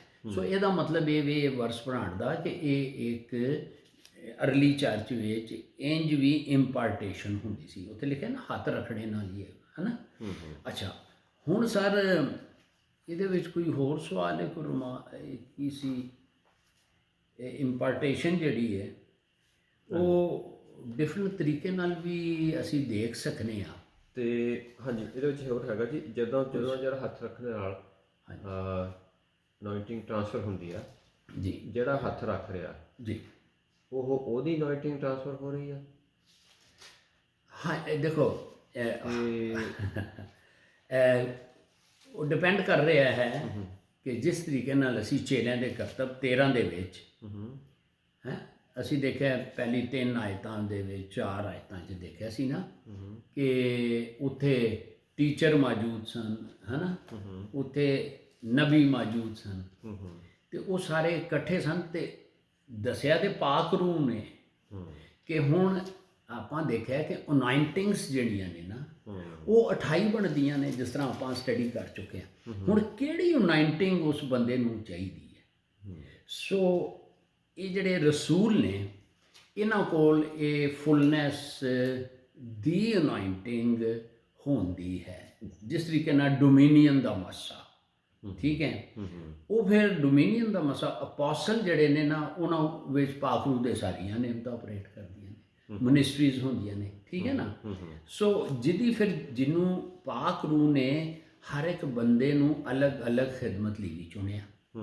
ਹੁਣ ਇੱਥੇ ਪਾਲੂਸ ਤੇ ਬਰਨਾਬਾਸ ਦੀ ਇੱਕ ਗੱਲ ਹੋ ਗਈ ਕਿ ਰਸੂਲਾਂ ਨੂੰ, ਨਬੀਆਂ ਨੂੰ, ਉਸਤਾਦਾਂ ਨੂੰ ਪਾਕ ਰੂਹ ਨੇ ਕਿਹਾ, ਗਾਈਡੈਂਸ ਦਿੱਤੀ, ਕਿਉਂਕਿ ਉਹਨੇ ਚੁਣਿਆ ਕਿ ਇੰਜ ਕਰੋ, ਇੰਜ ਕਰੋ, ਦੁਆ ਕਰੋ ਤੇ ਰੋਜ਼ਾ ਰੱਖੋ। ਉਹਦੇ ਵਿੱਚ ਫਿਰ ਪਾਕ ਰੂਹ ਦੀ ਮਰਜ਼ੀ ਦੱਸੀ ਜਾਂਦੀ ਹੈ ਕਿ ਫਲਾਣੇ ਬੰਦੇ ਉੱਤੇ ਕੌਲ ਕੀ ਹੈਗੀ ਹੈ। ਸੋ ਫਿਰ ਤੁਸੀਂ ਉਹਨੂੰ ਮਤਲਬ ਹੈ ਕਿ ਉਹਨੂੰ ਫਿਰ ਤੁਸੀਂ ਹੱਥ ਰੱਖ ਕੇ ਉਹਨੂੰ ਬਰਕਤ ਦਿਓ ਤਾਂ ਕਿ ਜਿਸ ਕੰਮ ਲਈ ਉਹਨਾਂ ਨੂੰ ਮੈਂ ਚੁਣਿਆ ਉਹ ਉਹਨਾਂ ਉੱਤੇ ਜਿਹੜਾ ਮਸਾ ਤੁਹਾਡੇ ਉੱਤੇ ਜਿਨ ਮੂਸਾ ਦਾ ਮਸਾ 70 ਲੋਕਾਂ ਉੱਤੇ ਆ ਗਿਆ ਐਲਡਰਸ ਜਿਹੜੇ ਇੰਝ ਹੀ ਉਹ ਮਸਾ ਇਸ ਤਰੀਕੇ ਨਾਲ ਹੁੰਦਾ ਹੈ। ਲੇਕਿਨ ਸਿਲੈਕਸ਼ਨ ਪਾਕ ਰੂਹ ਦੀ ਹੈ, ਠੀਕ ਹੈ, ਕਿਉਂਕਿ ਮਸਾ ਕੀ ਹੈ? ਮਸਾ ਖੁਦਾ ਦੀ ਹਜ਼ੂਰੀ ਪਿਤਾ ਪੁੱਤਰ ਪਵਿੱਤਰ ਆਤਮਾ ਦੀ ਪ੍ਰੈਜ਼ੈਂਸ ਜਿੱਥੇ ਹੁੰਦੀ ਹੈ ਉੱਥੇ ਮਸਾ ਆਉਂਦਾ ਹੈ। ਉਹ ਮਸਾ ਜਿਹੜਾ ਹੈ ਉਹ ਕਿਸੇ ਕੰਮ ਨੂੰ ਕਰਾਉਣ ਦੇ ਲਈ ਜਿਹੜੀ ਸ਼ਕਤੀ ਪਵਿੱਤਰ ਆਤਮਾ ਦਾ ਕਿਉਂਕਿ ਹੁਣ ਜਦੋਂ ਅਸੀਂ ਪਵਿੱਤਰ ਆਤਮਾ ਕਹਿੰਦੇ ਹਾਂ ਇਹ ਪਿਤਾ ਦੇ ਰੋਲ ਹੋਰ ਨੇ, ਪ੍ਰਭੂ ਯਿਸੂ ਦੇ ਹੋਰ ਨੇ ਤੇ ਪਾਕ ਰੂਹ ਦੇ ਹੋਰ ਨੇ। ਸੋ ਇਹ ਉਸ ਆਫਿਸ ਵਿੱਚ ਆਉਂਦੀ ਹੈ ਜਿੱਥੇ ਪਵਿੱਤਰ ਆਤਮਾ ਡੀਲ ਕਰਦਾ ਹੈ। ਤੇ ਇਹ ਦੇਖ ਲਓ ਕਿ ਇੱਥੇ ਕੀ ਲਿਖਿਆ ਹੈ ਕਿ ਕਿੰਨੇ ਸਿਲੈਕਟ ਕੀਤਾ ਤੇ ਕਰਾਇਆ ਉਹਨੇ ਬੰਦਿਆਂ ਕੋਲ ਕੀ ਸੀ? ਚਲੋ ਦੇ ਕਿਤਾਬ 13 ਦੀ 1 ਤੋਂ 3 ਹਾਂ 3 ਜਾਂ 4 3 ਠੀਕ ਹੈ। ਹਾਂਜੀ ਕੋਈ ਨਹੀਂ। ਹਾਂਜੀ ਚੇਲਿਆਂ ਦੇ ਕਰਤੱਵ 13 ਦੀ 1 ਤੋਂ 3 ਵਿੱਚ ਇਸ ਤਰ੍ਹਾਂ ਲਿਖਿਆ ਹੈ ਜੀ, ਅੰਤਾਕਿਆ ਦੀ ਕਲੀਸਿਆ ਵਿੱਚ ਕਈ ਨਬੀ ਅਤੇ ਉਪਦੇਸ਼ਕ ਸਨ। ਅੰਤਾਕਿਆ ਮੀਨ ਸੀਰੀਆ, ਸ਼ਾਮ ਦਾ ਮੁਲਕ। ਹਾਂਜੀ ਜੀ। ਉਹਦੇ ਵਿੱਚ ਕੀ ਸਨ? ਡਿਫਰੈਂਟ ਮਿਨਿਸਟਰੀ ਦੇ ਲੋਕ, ਕਈ ਨਬੀ ਤੇ ਕਈ ਉਪਦੇਸ਼ਕ ਸਨ। ਹਾਂਜੀ ਤੇ ਅਰਥਾਤ ਬਰਨਬਾਸ ਅਤੇ ਸ਼ਿਮੋਨ ਨਹੀਂ ਸਾਊਲ, ਬਰਨਬਾਸ ਤੇ ਅੱਛਾ ਸੌਰੀ ਤੇ ਸ਼ਿਮੋਨ ਜੋ ਨਿਗਰ ਕਹਾਉਂਦਾ ਹੈ ਅਤੇ ਲੁਕਿਉਸ ਕੋਨੇਰੇ ਦਾ ਇੱਕ ਮਨੁੱਖ ਅਤੇ ਮਨਏਨ ਜਿਹੜਾ ਰਾਜਾ ਹੀਰੋਦੋਸ ਦੇ ਨਾਲ ਪਲਿਆ ਸੀ ਅਤੇ ਪੌਲੁਸ। ਹਾਂਜੀ ਤੇ ਅੱਗੇ ਹੈ, ਜਾਂ ਉਹ ਪ੍ਰਭੂ ਦੀ ਉਪਾਸਨਾ ਕਰਦੇ ਅਤੇ ਵਰਤ ਰੱਖਦੇ ਸਨ ਤਾਂ ਪਵਿੱਤਰ ਆਤਮਾ ਨੇ ਕਿਹਾ, ਕਿਹਨੇ ਕਿਹਾ? ਪਵਿੱਤਰ ਆਤਮਾ ਨੇ ਕਿਹਾ ਕਿ ਮੇਰੇ ਲਈ ਬਰਨਬਾਸ ਅਤੇ ਪੌਲੁਸ ਨੂੰ ਉਸ ਕੰਮ ਦੇ ਲਈ ਵੱਖਰਾ ਕਰੋ ਜਿਹਦੇ ਲਈ ਮੈਂ ਉਹਨਾਂ ਨੂੰ ਬੁਲਾਇਆ ਹੈ। ਫਿਰ ਕੀ ਕੀਤਾ? ਹਾਂਜੀ ਤਦ ਉਹਨਾਂ ਵਰਤ ਰੱਖ ਕੇ ਅਤੇ ਪ੍ਰਾਰਥਨਾ ਕਰਕੇ ਉਹਨਾਂ ਉੱਤੇ ਹੱਥ ਧਰੇ ਅਤੇ ਉਹਨਾਂ ਦੀ ਵਿਦਿਆ ਕੀਤੀ, ਉਹਨਾਂ ਨੂੰ ਵਿਦਿਆ ਕੀਤਾ। ਸੋ ਸਮਝ ਗਏ? ਸੋ ਸਿਲੈਕਸ਼ਨ ਪਾਕ ਰੂਹ ਦੀ ਹੈ, ਯੂਜ਼ ਬੰਦੇ ਕਰ ਰਿਹਾ, ਲੇਕਿਨ ਚੂੰਕਿ ਉਹਨੇ ਉਹਨਾਂ ਨੂੰ ਸ਼ਕਤੀ ਦਿੱਤੀ ਹੈ ਉਹ ਟ੍ਰਾਂਸਫਰ ਹੋ ਰਹੀ ਹੈ ਕੂਵਤ, ਠੀਕ ਹੈ। ਸੋ ਇੱਕ ਚੀਜ਼ ਹੋਰ ਹੈ ਕਿ ਇੱਕ ਹੋਰ ਇਹਦੇ ਵਿੱਚ ਇਹ ਕਿ ਚੇਲਿਆਂ ਦੇ ਕਰਤੱਵ 19 ਦੀ 6ਵੀਂ ਆਇਤ ਫਿਰ 11 ਤੇ 12 ਆਇਤ ਇਹ ਜ਼ਰੂਰ ਪੜ੍ਹ ਦਿਓ। ਦ ਬੁੱਕ ਆਫ ਐਕਟਸ ਚੈਪਟਰ 19 ਹੈ ਨਾ, ਉਹਦੀ 6ਵੀਂ 11ਵੀਂ ਤੇ 12ਵੀਂ। ਹੁਣ ਇਹ ਇੰਪਾਰਟੇਸ਼ਨ ਜਿਹੜੀ ਹੈ ਮਸਾ ਟ੍ਰਾਂਸਫਰ ਜਿਹੜਾ ਹੈ ਇਹ ਕਿਸੇ ਖਾਦਮ ਦੀ ਕੋਈ ਚੀਜ਼ ਇਹ ਮਸਾ ਉਹਦੇ ਉੱਤੇ ਹੁੰਦਾ ਹੈ। ਕੱਪੜੇ ਵੀ ਮਸਾ ਹੋਏ ਹੁੰਦੇ ਨੇ। ਹਾਂਜੀ ਹਾਂਜੀ ਅੱਛਾ ਜੀ ਆਪਾਂ ਇੱਧਰ ਆਉਂਦੇ ਹਾਂ ਜੀ। ਇੱਕ ਹੋਰ ਦੇਖਦੇ ਹਾਂ ਜੀ ਸਵਾਲ। ਜੀ ਤੇ ਜੇ ਹੋਇਆ ਉਹ ਵੱਖਰੀ ਰਿਕਾਰਡਿੰਗ। ਓਕੇ ਠੀਕ ਹੈ। ਤੇ ਜਦੋਂ ਇਹ ਜੀ ਆਪਣਾ ਹੱਥ ਰੱਖੇ ਕਿ ਅਨੋਇੰਟਿੰਗ ਟ੍ਰਾਂਸਫਰ ਹੁੰਦੀ ਆ, ਤੁਸੀਂ ਕਿਹਾ ਵੀ ਜਿਹਦੇ ਕੋਲ ਡੋਮੀਨੀਅਨ ਅਨੋਇੰਟਿੰਗ ਹੁੰਦੀ ਆ ਜੀ ਉਹ ਹੱਥ ਰੱਖਦਾ ਤੇ ਫਿਰ ਉਹਨੂੰ ਜਿਹਨੂੰ ਜਿਸ ਮਕਸਦ ਲਈ ਬੁਲਾਇਆ ਹੁੰਦਾ ਉਹ ਅਨੋਇੰਟਿੰਗ ਉਹਦੇ ਉੱਤੇ ਟ੍ਰਾਂਸਫਰ ਹੋ ਜਾਂਦੀ ਆ। ਅੱਛਾ ਹਾਂਜੀ ਜੀ। ਤੇ ਡੋਮੀਨੀਅਨ ਦਾ ਮੱਸਾ ਕਿਹਦੇ ਕੋਲ ਹੁੰਦਾ? ਤੇ ਦੂਸਰਾ ਇੱਕ ਸਵਾਲ ਹੋਰ ਹੈਗਾ ਜੀ ਵੀ ਉਹਦਾ ਫਿਰ ਜਦੋਂ ਜਿਹੜੀ ਅਨੋਇੰਟਿੰਗ ਉਹਦੀ ਟ੍ਰਾਂਸਫਰ ਹੁੰਦੀ ਹੈ ਉਸ ਬੰਦੇ ਦਾ ਉਹ ਕੋਈ ਅਨੋਇੰਟਿੰਗ ਦਾ ਕੁਝ ਲਾਸ ਹੁੰਦਾ? ਅੱਛਾ ਇੱਦਾਂ ਨਹੀਂ ਉਹਦੀ ਅਨੋਇੰਟਿੰਗ ਘਟ ਗਈ ਹੁਣ ਉਹ ਉਹਦੀ ਉੱਧਰ ਚਲੀ ਗਈ ਜਾਂ ਅੱਧੀ ਆਪ ਰਹਿ ਗਈ ਜਾਂ ਸਾਰੀ ਉੱਧਰ ਚਲੀ ਗਈ ਆਪ ਨਹੀਂ ਕੁਛ ਰਿਹਾ, ਇੱਦਾਂ ਤਾਂ ਨਹੀਂ ਹੈਗਾ? ਵੀ ਨਹੀਂ ਜੀ ਜੈਨੂਇਨ ਸਵਾਲ ਹੈ। ਹਾਂਜੀ ਕਿਸ ਤਰ੍ਹਾਂ ਨਾ ਹੋਵੇ ਵੀ ਮੈਂ ਇਹਦੀ ਅਨੋਇੰਟਿੰਗ ਲੈ ਲਵਾਂ ਕਿ ਉਹਨੇ ਮੇਰੀ ਅਨੋਇੰਟਿੰਗ ਕਹਿੰਦਾ ਮੈਂ ਨਹੀਂ ਆਪਣੀ ਅਨੋਇੰਟਿੰਗ ਦੇਣੀ, ਕਈ ਵਾਰ ਇਸ ਤਰ੍ਹਾਂ। ਤੁਹਾਡਾ ਮਤਲਬ ਹੈ ਉਹ 10 ਕੁਆਰੀਆਂ ਸਨ। ਹਾਂਜੀ ਤੇਲ ਉਹਨਾਂ ਦੀਆਂ ਮਸ਼ਲਾਂ ਜਲ ਰਹੀਆਂ ਸਨ ਤੇ ਉਹ ਤੇਲ ਜਿਹੜੀਆਂ 6 ਸਨ ਜਿਨ੍ਹਾਂ ਤਿਆਰੀ ਨਹੀਂ ਸੀ ਕੀਤੀ, ਹੂੰ ਉਹਨਾਂ ਦਾ ਤੇਲ ਮੁੱਕ ਰਿਹਾ ਸੀ। ਤੇਲ ਮੀਨਸ ਅਨੋਇੰਟਿੰਗ, ਪਾਕਰੂ ਨਾਲ ਉਹਨੂੰ ਸਿੰਬਲਾਈਜ਼ ਕੀਤਾ ਗਿਆ ਜਾਂ ਉਹਨੂੰ ਉਦਾਹਰਨ ਦਿੱਤੀ ਗਈ। ਹੂੰ ਹੂੰ ਤੇ ਤੁਸੀਂ ਫਸਾ ਲਿਆ ਬਹੁਤ ਜ਼ਬਰਦਸਤ। ਅੱਛਾ, ਤੁਸੀਂ ਕਾਲੇ ਹੁੰਦੇ, ਮੈਂ ਕਿਹਾ ਥੋੜਾ ਉਠਾਇਆ ਲਓ। ਅੱਛਾ, ਉਹ ਦੂਜਿਆਂ ਨੂੰ ਕਹਿਣ ਲੱਗੀ ਤੇਲ ਦਿਓ, ਹੂੰ ਤੇ ਉਹਨਾਂ ਕਿਹਾ ਵੀ ਸਾਡੇ ਕੋਲ ਆਪਣੇ ਲਈ ਹੈ, ਅਸੀਂ ਨਹੀਂ ਤੁਹਾਨੂੰ ਤੇਲ ਦੇ ਸਕਦੇ। ਹੂੰ ਹੁਣ ਸਵਾਲ ਫਿਰ ਦੁਹਰਾ ਦਿਓ, ਮੇਰੇ ਮਾਈਂਡ 'ਚ ਆ ਗਿਆ, ਲੇਕਿਨ ਉਹਨਾਂ ਨੇ ਉਹਨਾਂ ਨੂੰ ਤੇਲ ਨਹੀਂ ਦਿੱਤਾ। ਹਾਂਜੀ ਤੇਲ ਮੀਨਸ ਹਾਂ, ਤੇਲ ਨਹੀਂ ਦਿੱਤਾ। ਸੋ ਉਹਨਾਂ ਕਿਹਾ ਆਪੇ ਹੀ ਖਰੀਦੋ। ਹੂੰ ਸਵਾਲ ਤੁਸੀਂ 2-3 ਵਿੱਚ ਪਾ ਛੱਡੇ ਨੇ। ਨੰਬਰ 1 ਕਿ ਡੋਮੀਨੀਅਨ ਦੀ ਗੱਲ ਇਸ ਲਈ ਹੋਈ ਹੈ ਕਿ ਇਹ ਜੇਲਿਆਂ ਦੇ ਕਰਤੱਵ 13 ਦੇ ਵਿੱਚ ਪਾਲੂਸ ਰਸੂਲ ਵੀ ਐਜ਼ ਏ ਅਪੋਸਲ ਜਾਂ ਰਸੂਲ ਦੇ ਤੌਰ 'ਤੇ ਮਸਾ ਕੀਤਾ ਗਿਆ। ਉਹ ਉਹਨਾਂ ਕੋਲੋਂ ਹੀ ਕੀਤਾ ਗਿਆ ਜਿਨ੍ਹਾਂ ਕੋਲ ਆਲਰੇਡੀ ਇਹ ਡੋਮੀਨੀਅਨ ਦਾ ਮਸਾ ਸੀ, ਜਿਹੜਾ ਕਿ ਪਾਲੂਸ ਉੱਤੇ ਵੀ ਅਸੀਂ ਦੇਖ ਰਹੇ ਹਾਂ ਆ ਗਿਆ ਇਹਨਾਂ ਨੂੰ। ਹੁਣ ਬਾਤ ਇਹ ਵੇ ਕਿ ਦੂਸਰੇ ਪਾਸੇ ਪਾਕ ਰੂਹ ਦੀਆਂ ਪਹਿਲਾ ਕਰੰਥੀਆਂ ਉਹਦਾ 12 ਬਾਬ ਉਹਦੀ 8 ਤੋਂ 10 ਵਿੱਚ ਪਾਕ ਰੂਹ ਦੀਆਂ ਨਿਯਮਤਾਂ ਨੇ, ਗਿਫਟਸ ਨੇ ਨਾ। ਉਹ ਹੁਣ ਇਸ ਤਰ੍ਹਾਂ ਹੁੰਦਾ ਹੈ ਕਿ ਕਈਆਂ ਕੋਲ ਹੀਲਿੰਗ ਗਿਫਟ ਹੈ, ਲੇਕਿਨ ਅਗਰ ਅਪੋਸਲ ਹੈ ਉਹ ਤੇ ਉਹਦੇ ਕੋਲ ਤੇ ਫੁੱਲ ਹੀ ਹੈ। ਉਹ ਤੇ ਅਗਰ ਕਿਸੇ ਕੋਲ ਹੀਲਿੰਗ ਗਿਫਟ ਹੈ ਔਰ ਉਹ ਹੀਲਿੰਗ ਗਿਫਟ ਨੂੰ ਉਹ ਗਿਫਟ ਮਿਨਿਸਟਰੀ 'ਚ ਕਨਵਰਟ ਹੋ ਗਿਆ ਉਸੇ ਬੰਦੇ ਦਾ, ਤੇ ਉਹ ਜਦੋਂ ਦੁਆ ਜਾਂ ਜਿਹੜੇ ਕੋਈ ਹੋਰ ਹੀਲਿੰਗ ਮਿਨਿਸਟਰੀ ਵਾਲੇ ਨੇ ਉਹ ਵਹਿੰਦੇ ਨੇ, ਜਿਸ ਤਰ੍ਹਾਂ ਪ੍ਰੋਫਿਟ ਦਾ ਆਫਿਸ ਹੈ, ਹੀਲਰ ਦਾ ਆਫਿਸ, ਤੇ ਉਹ ਉਹਨਾਂ ਕੋਲੋਂ ਜਾ ਕੇ ਉਹਨਾਂ ਨਾਲ ਜੁੜ ਜਾਂਦੇ ਨੇ, ਐਸੋਸੀਏਟ ਹੋ ਜਾਂਦੇ ਨੇ, ਤੇ ਜਦੋਂ ਉਹਨਾਂ ਨਾਲ ਰਹਿੰਦੇ ਨੇ, ਉਹਨਾਂ ਦੇ ਨਾਲ ਰਫਾਕਤ ਰੱਖਦੇ ਨੇ ਜਾਂ ਉਹਨਾਂ ਦੀ ਵੀਡੀਓਜ਼ ਦੇਖਦੇ ਨੇ, ਉਹ ਮਸਾ ਉਸੇ ਮਿਨਿਸਟਰੀ ਲਈ ਉਹਨਾਂ ਉੱਤੇ ਟ੍ਰਾਂਸਫਰ ਹੋ ਸਕਦਾ ਹੈ। ਮਸਲਨ ਕੋਈ ਹੀਲਿੰਗ ਮਿਨਿਸਟਰੀ ਵਾਲੇ ਜਿਹੜੇ ਮੌਜੂਦਾ ਹੀਲਿੰਗ ਮਿਨਿਸਟਰੀ ਕਲਾਮ ਦੇ ਮੁਤਾਬਿਕ ਕਰ ਰਹੇ ਨੇ, ਲੋਕ ਉਹਨਾਂ ਦੇ ਨਾਲ ਮੈਂਬਰਸ਼ਿਪ ਲੈ ਲੈਂਦੇ, ਉਹਨਾਂ ਨਾਲ ਲਿੰਕ ਕਰ ਜਾਂਦੇ ਨੇ। ਯਾਨੀ ਜ਼ਰੂਰੀ ਹੁੰਦਾ ਹੈ ਕਿ ਉਹਨਾਂ ਦਾ ਪਾਰਟ ਬਣ ਜਾਣਾ, ਯਾਨੀ ਕਵਨੈਂਟ 'ਚ ਆ ਜਾਣਾ। ਫਿਰ ਉਹ ਉਹਨਾਂ ਦੇ ਕਿਧਰੇ ਕਨਵੈਨਸ਼ਨ ਹੋਈ ਟੁਰ ਕੇ, ਲੇਕਿਨ ਉਹ ਮਸਾ ਉਹ ਉਸੇ ਲਈ ਟ੍ਰਾਂਸਫਰ ਹੁੰਦਾ ਹੈ ਜਿਹੜਾ ਉਸ ਬੰਦੇ 'ਚ। ਠੀਕ ਹੈ, ਉਹੀ ਮੈਂ ਕਹਿਣਾ ਜੀ ਕਹਿ ਰਿਹਾ ਸੀਗਾ ਵੀ ਉਹੀ ਓਕੇ ਚਲੋ। ਜਿਸ ਤਰ੍ਹਾਂ ਫਿਰ ਹੁਣ ਅਸੀਂ ਤੇ ਬਾਈਬਲ ਤੋਂ ਬਾਹਰ ਨਹੀਂ, ਚਲੋ ਅਸੀਂ ਇਹ ਦੇਖਦੇ ਹਾਂ ਬੈਨੀ ਹਿੰਦ ਦੀ ਗੱਲ ਕਰ ਰਹੇ ਹਾਂ, ਜਿਹੜਾ ਮੌਜੂਦਾ ਦੌਰ ਵਿੱਚ ਵੀ ਨੇ, ਹੋਰ ਵੀ ਬੜੇ ਖਾਦਮ ਨੇ, ਠੀਕ ਹੈ, ਲੇਕਿਨ ਉਹ ਕਹਿੰਦੇ ਨੇ, ਹੁਣ ਟੈਸਟਮਨੀ ਉਹਨਾਂ ਦੀ ਇਹ ਸੀ ਕਿ ਮੈਂ ਕੈਥਰੀਨ ਕੋਲਮੈਨ ਦੀ ਮਿਨਿਸਟਰੀ ਮੈਂ ਵੇਖਿਆ ਤੇ ਮੈਂ ਉੱਥੇ ਚਲਾ ਗਿਆ, ਹੈ ਨਾ, ਮੈਂ ਉੱਥੇ ਫਿਰ ਜਾਂਦਾ ਰਿਹਾ। ਉਹ ਫਿਰ ਕਿੰਨੇ ਉਹਨੂੰ ਗਾਈਡ ਕੀਤਾ, ਪਾਕ ਰੂਹ ਨੇ ਕਿਹਾ ਹੋਣਾ ਜਾ, ਉੱਥੇ ਜਾਂਦਾ ਰਿਹਾ, ਤੇ ਉੱਥੋਂ ਉਹਦੀ ਅਨੋਇੰਟਿੰਗ ਇਹਦੇ ਤੇ ਇੰਪਾਰਟ ਹੋਈ ਹੈ। ਉਹ ਆਪ ਦੱਸਦੇ ਨੇ। ਮਤਲਬ ਇਹ ਵੇ ਕਿ ਬਾਤ ਤੇ ਇਹ ਵੇ ਕਿ ਬੰਦੇ ਵੱਲ ਤੇ ਨਹੀਂ ਨਾ ਅਸੀਂ ਨਿਗਾਹ ਕਰਨੀ, ਲੇਕਿਨ ਖੁਦਾ ਆਪਣੇ ਬੰਦਿਆਂ ਨੂੰ ਯੂਜ਼ ਕਰਦਾ ਹੈ। ਸੋ ਇੱਕ ਤੇ ਇਹ ਸਵਾਲ ਹੈ। ਦੂਸਰਾ ਇਹ ਵੇ ਕਿ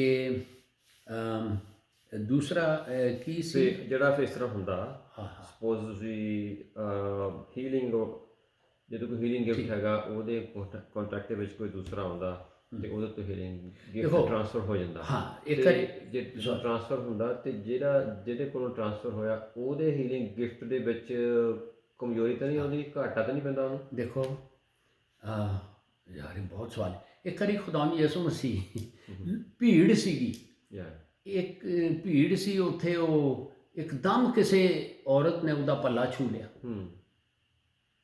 ਤੇ ਉਹ ਖੁਦਾ ਯਿਸੂ ਮਸੀਹ ਕਹਿੰਦਾ ਉਹ ਬਈ ਮੈਨੂੰ ਕਿਸੇ ਛੂਇਆ। ਉਹ ਚੇਲੇ ਕਹਿਣ ਲੱਗੇ ਕਿ ਉਹ ਭੀੜ ਤੇਰੇ ਉੱਤੇ ਟੱਚ ਕਰੀ ਆ ਰਹੀ ਹੈ, ਤੇ ਤੂੰ ਕਹਿੰਦਾ ਨਹੀਂ, ਮੇਰੇ ਵਿੱਚੋਂ ਸ਼ਕਤੀ ਨਿਕਲੀ ਹੈ, ਅਨਾਇੰਟਿੰਗ ਨਿਕਲੀ ਹੈ। ਸੋ ਅਨਾਇੰਟਿੰਗ, ਹਾਂ, ਫਰਜ਼ ਕੀਤਾ ਉਹ ਖਿਦਮਤ ਕਰ ਰਿਹਾ ਹੈ। ਕੋਈ ਕੇਸ ਐਸੇ ਆ ਜਾਂਦੇ ਨੇ ਡੀਮਨਸ ਦੇ, ਭੂਤਾਂ ਕੱਢਣ ਦੇ, ਉਹਦੇ 'ਚ ਐਨਰਜੀ ਲੱਗਦੀ ਹੈ, ਉਹ ਵੀਕਨੈਸਸ ਹੁੰਦੀ ਹੈ, ਲੇਕਿਨ ਫਿਰ ਉਹ ਭਰੇ ਜਾਂਦੇ। ਮਤਲਬ ਹੈ ਉਹ ਲਾਜ਼ਮੀ ਗੱਲ ਹੈ। ਉਹ ਦੇਖੋ ਨਾ, ਹੁਣ ਖਾਦਮ ਜਦੋਂ ਕਿਸੇ 'ਤੇ ਹੱਥ ਰੱਖਦੇ ਨੇ ਕੋਈ ਚੀਜ਼ ਜਾਂਦੀ ਹੈ ਨਾ, ਲੇਕਿਨ ਉਹਨਾਂ ਉੱਤੇ ਉਹ ਫਿਰ ਲਾਜ਼ਮੀ ਗੱਲ ਹੈ, ਅਨਾਇੰਟਿੰਗ ਡਰੇਨ ਹੁੰਦੀ ਹੈ। ਹਾਂ ਨਹੀਂ, ਅਨੋਇੰਟਿੰਗ ਜਾਂਦੀ ਹੈ, ਪਰ ਰੱਬ ਪਵਿੱਤਰ ਆਤਮਾ ਉਹਦੇ ਕੋਲ ਕੋਈ ਕਮੀ ਥੋੜੀ ਹੈਗੀ ਆ ਕੋਈ। ਹਾਂ, ਟਰਾਂਸਫਰ ਹੋਣ ਦਾ ਮਤਲਬ ਇਹ ਨਹੀਂ ਹੈਗਾ ਪਿੱਛੇ ਘਾਟਾ ਲਾ, ਉਹ ਤਾਂ ਸਮੁੰਦਰ ਨਾਲ ਅਟੈਚ ਹੈ ਜੀ। ਹਾਂ, ਤੇ ਉਹਦੇ ਚੋਂ ਕੀ ਫਰਕ ਪੈਣਾ? ਹਾਂ, ਜਦੋਂ ਅੰਡਰ ਅਨਾਇੰਟਿੰਗ ਹੈਗਾ, ਹਾਂਜੀ, ਇੱਕ ਗੱਲ ਯਾਦ ਰੱਖਣਾ, ਜਦੋਂ ਅੰਡਰ ਅਨਾਇੰਟਿੰਗ ਹੈ ਉਹ ਕੰਮ ਕਰੀ ਆ ਰਿਹਾ, ਬਿਲਕੁਲ ਤੁਹਾਡੀ ਠੀਕ, ਇਹ ਨਹੀਂ ਕਿ ਸਪਲਾਈ ਮੁੱਕੀ। ਹਾਂ, ਲੇਕਿਨ ਜਦੋਂ ਮਿਨਿਸਟਰੀ ਤੋਂ ਬਾਅਦ ਇਹ ਪ੍ਰੈਕਟੀਕਲ ਗੱਲ ਹੈ, ਬੈਠੇਗਾ ਸੋ ਉਹਨੂੰ ਪਤਾ ਲੱਗੇਗਾ, ਉਹਨੂੰ ਥੋੜਾ ਟਾਈਮ ਚਾਹੀਦਾ ਹੈ, ਉਹ ਐਗਜ਼ਾਸਟ ਹੋ ਜਾਂਦੇ ਨੇ ਲੋਕ ਹੈ। ਦੇਖੋ ਯਿਸੂ ਉੱਤੇ ਤੇ ਪੂਰਤਾ ਦਾ ਮਸਾ ਸੀ ਨਾ, ਕੁਲਸੀਓਂ ਇੱਕ ਦੀਨ ਨਾਲ ਪੂਰਾ। ਹੁਣ ਸਾਡੀ ਜਿਹੜੇ ਸਰੀਰ, ਉਹਦਾ ਸਰੀਰ ਤੇ ਅਬਰਾਨੀਓ 10 ਚੈਪਟਰ 5 ਤੋਂ 8 ਵਿੱਚ ਸੀ। ਜਦੋਂ ਸ਼ਬਦ ਇਸ ਦੇਹ ਧਰਦਾ ਹੈ ਤੇ ਉਹ ਕਹਿੰਦਾ ਮੇਰੇ ਲਈ ਇੱਕ ਸਰੀਰ ਤਿਆਰ ਕੀ। ਹੁਣ ਪ੍ਰਭੂ ਯਿਸੂ ਦੇ ਸਰੀਰ ਦਾ ਮਟੀਰੀਅਲ ਹੋਰ ਸੀ, ਸਾਡੇ ਵਿੱਚ ਮਟੀਰੀਅਲ। ਸੋ ਇਹਦੇ ਵਿੱਚ ਹੈਗਾ ਹੈ ਹਾਲਾ ਪ੍ਰਭੂ ਯਿਸੂ ਮਸੀਹ ਦੇ ਉਹ ਕਹਿੰਦੇ ਨੇ ਮੇਰੇ ਚੋਂ ਸ਼ਕਤੀ ਨਿਕਲੀ ਹੈ। ਠੀਕ ਹੈ, ਸ਼ਕਤੀ ਕੀ ਹੈ? ਸ਼ਕਤੀ ਇਹ ਵੇ, ਇਹ ਨਹੀਂ ਕਿ ਉੱਥੇ ਖੁਦਾਵੰਦ ਯਿਸੂ ਮਸੀਹ ਨੇ ਮਿਨਿਸਟਰੀ ਬੰਦ ਕਰ ਦਿੱਤੀ, ਲੇਕਿਨ ਉਹਨੇ ਇਹ ਗੱਲਾਂ ਇਸ ਲਈ ਦਸੀਆਂ ਨੇ ਕਿ ਤੁਸੀਂ ਖਿਦਮਤ ਕਰੋਗੇ ਤੇ ਇਹ ਚੀਜ਼ਾਂ ਵੀ ਫੇਸ ਹੋਣਗੀਆਂ। ਸੋ ਮਤਲਬ ਇਹ ਕਹਿਣ ਦਾ ਬਿਲਕੁਲ ਤੁਸੀਂ ਠੀਕ ਕਹਿ ਰਹੇ ਹੋ ਕਿ ਪਿੱਛੋਂ ਸਮੁੰਦਰ ਹੈ, ਉਹਨੂੰ ਕੀ, ਲੇਕਿਨ ਉਹ ਕੰਮ ਖੁਦਾਵੰਦ ਕਰੇਗਾ ਅੰਡਰ ਅਨਾਇੰਟਿੰਗ।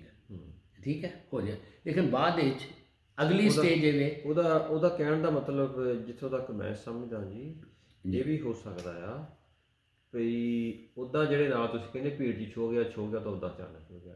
ਜਿਸ ਨੇ ਕਿਸੇ ਨੇ ਵਿਸ਼ਵਾਸ ਦੇ ਨਾਲ ਛੋਇਆ ਉਸ ਲੇਡੀ ਨੇ, ਤੇ ਵੀ ਉਹ ਮੈਨੂੰ ਹੀਲਿੰਗ ਮਿਲੇਗੀ, ਤੇ ਉਹ ਫਿਰ ਉਹਦੇ ਕੋਲੋਂ ਟਰਾਂਸਫਰ ਹੋਈ ਆ ਉਹਦੇ ਵਿਸ਼ਵਾਸ ਪਾਵਰ ਮਸਾ। ਪਰ ਪਵਿੱਤਰ ਉਹ ਰੱਬ ਦੀ ਸ਼ਕਤੀ ਦੇ ਵਿੱਚ ਕੋਈ ਕਮੀ ਨਹੀਂ ਆ ਸਕਦੀ। ਉਹ ਤਾਂ ਸਿਰਫ ਦੱਸਣ ਦਾ ਮਤਲਬ ਸੀਗਾ ਵੀ ਕਿਸੇ ਨੇ ਮੈਨੂੰ ਵਿਸ਼ਵਾਸ ਦੇ ਨਾਲ ਛੋਇਆ, ਕੌਣ ਚੰਗਾ ਹੋਇਆ ਆ, ਕਿਉਂਕਿ ਪਤਾ ਲੱਗ ਜਾਏ ਵੀ ਚੰਗਾ ਹੋਇਆ ਕੋਈ। ਹਾਂਜੀ, ਇੱਥੇ ਖੁਦਾਵੰਦ ਯਿਸੂ ਮਸੀਹ ਇੱਕ ਸਬਕ ਹੋਰ ਦੇ ਰਹੇ ਨੇ। ਹਾਂਜੀ, ਉਹ ਇਹ ਦੇਖ ਰਹੇ ਨੇ ਕਿ ਕੱਪੜੇ ਦੀ ਗੱਲ ਨਹੀਂ ਗੀ। ਯਹੂਦੀ ਜਦੋਂ ਉਹ ਜਿਹੜੇ ਨਾ ਉਹਨਾਂ ਦੇ ਡਰੈਸ ਨਾਲ ਇੰਜ ਪੰਜ ਇੰਜ ਉਹ ਇਸ ਤਰ੍ਹਾਂ ਕਰਕੇ ਨਾ ਗੁੱਛਾ ਜਿਹਾ ਬਣ ਕੇ 5 ਚੀਜ਼ਾਂ ਨਿਕਲਦੀਆਂ ਸਨ। 5 ਲੜੀਆਂ, 5 ਲੜੀਆਂ ਮੀਨਸ ਵਚਨ ਜਾਂ ਨੇਮ ਦੀਆਂ 5 ਕਿਤਾਬਾਂ। ਉਹਦਾ ਮਤਲਬ ਸੀ ਯਿਸੂ ਦਾ ਕਿ ਇਹ ਪੱਲੇ ਦੀ ਗੱਲ ਨਹੀਂ ਗੀ, ਗੱਲ ਹੈ ਵਚਨ ਦੀ, ਜਿਹੜਾ ਮੈਂ ਸ਼ਬਦ। ਸੋ ਇਹਦੇ ਤੇ ਬਹੁਤ ਗੱਲ ਹੋ ਸਕਦੀ, ਪਰ ਕਿਹੜੀ ਜਗ੍ਹਾ ਇੱਕ ਔਰਤ ਆਈ, ਉਹੀ ਔਰਤ। ਹਾਂ, ਮੈਨੂੰ ਬਾਈਬਲ ਵਰਸ ਕਿਹੜੀ ਮੈਨੂੰ ਪਤਾ ਨਹੀਂ, ਬਾਈਬਲ ਵਰਸ ਮੈਨੂੰ ਤੇ ਯਾਦ ਨਹੀਂ। ਚਲੋ ਠੀਕ ਹੈ, ਤੁਹਾਨੂੰ ਇਹ ਯਾਦ ਹੈ? ਨਹੀਂ, ਉਹ ਚਲੋ ਠੀਕ ਹੈ, ਨਹੀਂ ਯਾਦ, ਮੈਨੂੰ ਨਹੀਂ ਯਾਦ। ਮੈਂ ਓਕੇ ਹਾਂਜੀ, ਤੇ ਲੇਕਿਨ ਉਹ ਇੱਕ ਔਰਤ ਜਿਹਨੂੰ ਖੂਨ ਜਾਰੀ ਸੀ। ਠੀਕ ਹੈ, ਸੋ ਉਹਨੇ ਉਹਦਾ ਪੱਲਾ, ਉਹ ਯਿਸੂ ਦੱਸ ਰਿਹਾ ਸੀ ਪੱਲਿਆਂ ਨਾਲ ਗੱਲ ਨਹੀਂ ਬਣਦੀ, ਵਚਨ ਨਾਲ। ਅਗਰ ਉਹ ਜਿਹੜਾ ਨਾ ਉਹਨੇ ਪੱਲਾ ਕਿਹਾ, ਉਹ ਵਚਨ ਹੈ, 5 ਨੇਮ ਦੀਆਂ ਕਿਤਾਬਾਂ ਵਚਨ ਦੀ ਗੱਲ ਸੀ, ਤੇ ਉਹਨੇ ਪੱਲੇ ਨੂੰ ਛੂ ਲਿਆ। ਸੋ ਡਿਫਰੈਂਟ ਸਬਕ ਸਾਨੂੰ ਮਿਲ ਸਕਦੇ ਨੇ। ਅੱਛਾ, ਹੁਣ ਗੱਲ ਕਰਨੇ ਦੀ ਇਹ ਵੇ ਕਿ ਜਿਸ ਤਰ੍ਹਾਂ ਕਿ ਅਲੀਸ਼ਾ ਮਰ ਗਿਆ, ਉਹਦੀਆਂ ਹੱਡੀਆਂ 'ਚ ਕੀ ਹੈ? ਅਨਾਇੰਟਿੰਗ ਹੈ। ਇਸੇ ਤਰੀਕੇ ਨਾਲ ਪਾਲੂਸ ਰਸੂਲ ਜਿਹੜਾ ਸੀ ਚੇਲਿਆਂ ਦੇ ਨਹੀਂ, ਫਿਰ ਇੱਥੇ ਹੀ ਇਹਨੂੰ ਅਗਲਾ ਸਵਾਲ ਬਾਅਦ ਵਿੱਚ ਨਹੀਂ ਇੱਥੇ ਸੋ ਇੱਕ ਪਾਸੇ ਦੇਖੋ ਜੀ, ਹੁਣ ਉਹਦੀਆਂ ਹੱਡੀਆਂ ਵਿੱਚ ਵੀ ਅਨਾਇੰਟਿੰਗ ਹੈ। ਹਾਂਜੀ, ਤੇ ਉਹ ਅਨਾਇੰਟਿੰਗ ਨਹੀਂ ਮਰਦੀ, ਤੇ ਯਿਸੂ ਨੇ ਕਿਸੇ ਨੂੰ ਹੱਥ ਲਾ ਦਿੱਤਾ, ਵੀ ਅਨਾਇੰਟਿੰਗ ਨੂੰ ਕੀ ਫਰਕ ਪੈਣ ਲੱਗਾ? ਉਹਦਾ ਮਤਲਬ ਇਹੀ ਹੈ ਜਿੱਥੋਂ ਮੈਂ ਬਿਲਕੁਲ ਤੁਸੀਂ ਠੀਕ ਕਹਿ ਰਹੇ ਹੋ। ਤੇ ਆਪਣੇ ਉਹਦਾ ਮਤਲਬ ਸੀ ਖਾਲੀ ਪੱਲੇ ਦੀ ਨਹੀਂ ਗੱਲ, ਮਤਲਬ ਕਿ ਪਤਾ ਲੱਗਣਾ ਚਾਹੀਦਾ ਵੀ ਠੀਕ ਕੌਣ ਹੋਇਆ, ਪਰਮੇਸ਼ਰ ਦੇ ਜਲਾ। ਉਹ ਕਹਿੰਦਾ ਦੱਸੋ, ਹਾਂਜੀ ਜੋ ਵੀ ਹੋਇਆ ਹੈ ਨਾ। ਤੇ ਇਹ ਮੈਂ ਤਾਂ ਇਦਾਂ ਸਮਝਦਾ, ਮਤਲਬ ਇਹ ਹੁਣ ਯਿਸੂ ਝੂਠ ਵੀ ਤੇ ਨਹੀਂ ਨਾ ਬੋਲ ਸਕਦਾ। ਨਹੀਂ ਲੇਕਿਨ ਉਹਦਾ ਮਤਲਬ ਟ੍ਰਾਂਸਫਰ ਹੋਇਆ, ਉਹਦੇ ਲਈ ਨਹੀਂ ਘਾਟਾ ਪੈ ਗਿਆ। ਉਦਾਹਰਨ ਦੇ ਰਿਹਾ ਸੀ, ਇਹਨੇ ਵਿਸ਼ਵਾਸ, ਅੱਗੋਂ ਬਿਆਨ ਉਹਦੇ ਦੇਖੋ ਨਾ, ਹਾਂਜੀ ਕਿ ਹਾਂਜੀ ਕਿੰਨੇ ਵਿਸ਼ਵਾਸ ਨਾਲ ਉਹਨੇ ਛੂ ਲਿਆ। ਹਾਂ ਉਹਦਾ ਵਿਸ਼ਵਾਸ ਹਾਂ ਸੀ।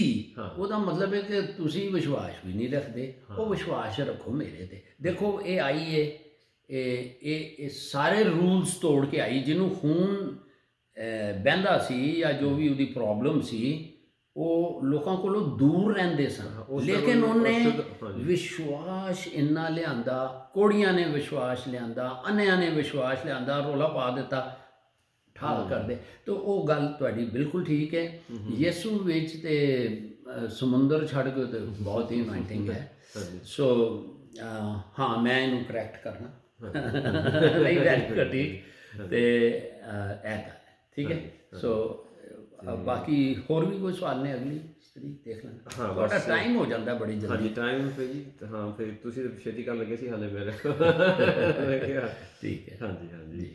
ਤੇ ਆਪਾਂ ਇਹਦੇ ਵਿੱਚ ਇਹ ਦੇਖੀ ਹੈਗੀ ਹਾਂਜੀ, ਜਿਹੜੀ ਕੀ ਸਵਾਲ ਸੀ? ਤੇ ਜ਼ਰਾ ਉਹ ਟ੍ਰਾਂਸਫਰ ਹੋ ਜਾਂਦੀ ਜਿਹੜੀ ਅਨੋਇੰਟਿੰਗ ਹੈ ਨਾ, ਟ੍ਰਾਂਸਫਰ ਹੁੰਦੀ ਹੈ। ਤੇ ਜਿਹਦੇ ਕੋਲ ਜਿਹੜੀ ਅਨੋਇੰਟਿੰਗ ਜਿਹੜਾ ਗਿਫਟ ਹੈਗਾ ਉਹ ਉਹਦੇ ਤੋਂ ਉਹ ਹੀ ਟ੍ਰਾਂਸਫਰ ਹੋਊਗਾ। ਉਹੀ ਹੋਏਗਾ, ਕਿਉਂਕਿ ਅਗਲਾ ਵੀ ਜਿਹੜਾ ਹੈ ਪਾਕ ਰੂਹ ਜਿਹੜਾ ਹੈ ਉਹ ਉਸੇ ਮਿਨਿਸਟਰੀ, ਉਸੇ ਆਫਿਸ ਦੇ, ਜਿਸ ਤਰੀਕੇ ਨਾਲ ਇਫਸੀਆਂ 4:11 ਦੇ ਵਿੱਚ 5-fold ਮਿਨਿਸਟਰੀ ਹੈ, ਤੇ ਉਹ ਅਲੱਗ-ਅਲੱਗ ਉਹਦੇ ਮੱਸੇ ਨੇ। ਸੋ ਉਹ ਲੋਕ ਜਿਹੜੇ ਨਬੀ ਨੇ, ਜਿਨ੍ਹਾਂ ਕੋਲ ਦਾਤ ਹੀ ਪਹਿਲਾ ਕਰੰਥੀਆਂ 12 ਦੀ 8 ਤੋਂ 10 ਵਿੱਚ ਜਿਹੜੇ ਨਬੀ ਨੇ, ਠੀਕ ਹੈ, ਜਿਹੜੇ ਨਬੂਵਤ ਕਰਦੇ ਨੇ, ਪ੍ਰੋਫਸੀ, ਉਹ ਫਿਰ ਇਹ ਜਿਹੜੇ ਨਬੀ ਆਫਿਸ ਜਿਨ੍ਹਾਂ ਦਾ ਹੁੰਦਾ ਹੈ, ਉਹਨਾਂ ਨਾਲ ਅਟੈਚ ਹੋ ਜਾਂਦੇ ਨੇ। ਫਿਰ ਉਹਨਾਂ ਦਾ ਮਸਾ ਇਹਨਾਂ ਉੱਤੇ ਇੰਪਾਰਟ ਹੋ ਜਾਂਦਾ, ਠੀਕ, ਹਾਂਜੀ, ਜਾਂ ਟ੍ਰਾਂਸਫਰ ਹੋ ਜਾਂਦਾ ਜਾਂ ਮੁੰਤਕਿਲ ਹੋ ਜਾਂਦਾ। ਹਾਂਜੀ। ਤੇ ਫਿਰ ਮਤਲਬ ਇਹ ਜਿਹੜੇ ਪਰਮੇਸ਼ਰ ਦੇ ਦਾਸ ਸਾਰੇ ਹਨ, ਉਹਨਾਂ ਕੋਲ ਸਾਰਿਆਂ ਕੋਲ ਡੋਮੀਨੀਅਨ ਅਨੋਇੰਟਿੰਗ ਹੁੰਦੀ ਹੈ ਜਾਂ ਨਹੀਂ ਹੁੰਦੀ?